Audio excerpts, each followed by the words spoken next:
Today we're looking at 3 different things that one could use to be involved with Braille.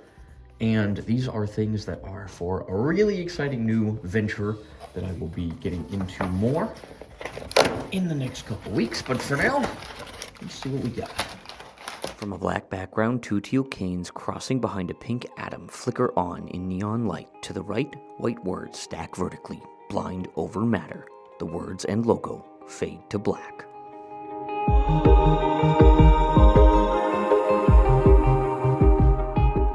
A lot of times, things that are used for the writing, reading, teaching, and learning of Braille tend to be really overpriced. And this first thing is not an exception to that rule. Fortunately, I have access to some money that my grandfather left me, and I'm able to pick these tools up so that I can use them with other people, especially some younger students, which is my goal. And this guy is like $70, I think, which is insane because it's literally like a piece of wood with some holes in it, and we're gonna talk about it because this is one of my favorite things that I used when I was really little for learning Braille, and it's called a swing cell. And I have all of these little doodads. There's a bag there, and now another box, which is garbage. Okay, so let's get into this. It goes in a Ziploc baggie here.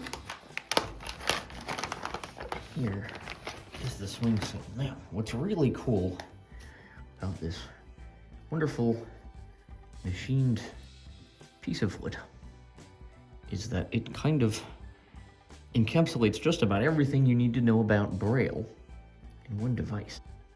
I would love to see somebody iterate on this with 3D printing because number one, you could make it a lot cheaper. Number two, you could use magnets instead of Velcro and give this thing some real longevity in terms of its ability to hold up under stress. Now, Braille is a system of 6 dots in what is called a cell. What's really interesting about the swing cell is it's so exceedingly simple for exactly what it does, and yet nobody has iterated on it, and it still retails for a ridiculous amount of money. Basically, the way that a Braille cell works is that on the left side you have dot 1, dot 2, and dot 3. So from top left is dot 1, top middle left is dot 2, bottom left is dot 3, and then on the right side 4, 5, and 6. So top right is 4, middle right is 5, bottom right is 6. Now, how is this relevant? Well, I am going to show you. So, taking this same layout, 1, 2, 3, 4, 5, and 6. I'm going to open our swing cell very carefully, and I'm going to put it this way. And now we have dots 1, 2, and 3 on the left side, but we're actually going from right to left. So 1, 2, 3, and 4, 5, 6. Now, I'm actually going to slide this away for just a moment. And we're going to grab our second box, and I'm going to explain to you exactly why this is such an important device for teaching and learning Braille. In fact, I have opened the box upside down, which is completely in character for this channel. So very carefully, I'm going to slide it sideways and pull. This is the Brailler. Unwrap it. Yes, I can. All right. Here she is. Now, I was supposed to get a blue one. With the light the way it is, I cannot tell if this thing is blue or not, but here she is. Now, what's amazing is that the Brailler and the first thing we unboxed are inextricably linked. And before I show you why, I'm going to take a look at what else comes with this beauty, and the first thing is a bag of stuff. In the bag of stuff is going to be a dust cover, which is very important to the overall health and well-being of the Brailler, because it's a very mechanical device. This particular model of the Perkins Brailler actually contains exactly 0 electronic doodads. Also comes with this little dude, which is not a fortune cookie. We will get to what it is in a moment. Instead of a pencil eraser, which uses rubber to magically erase graphite, don't ask me, I'm not a chemist, a Braille eraser is much more crude and much more simplistic. And so what it does is the end of this quite literally just pushes onto the Braille dot you wish to erase, and you kind of make a scrubbing motion, and it pushes the dot down. And so that is what a Braille eraser is and how it works. This one is really clunky, and I don't really love the design of it, but it does come with the unit. So for now, I'm actually going to stick it into the tray here. Now we can cover up the Brailler like so. It smells very nice. It smells like leather. And so that is most of the Brailler. Now, before I end this little mini unboxing and looking at of stuff, I'm gonna move the Brailler very carefully. We have some room in front of it to bring back this guy. And this is our swing cell. And I mentioned that we have a few things here. We have our dots in the 1, 2, 3, 4, 5, and 6 formations. And when we open the swing cell, we leave it like this.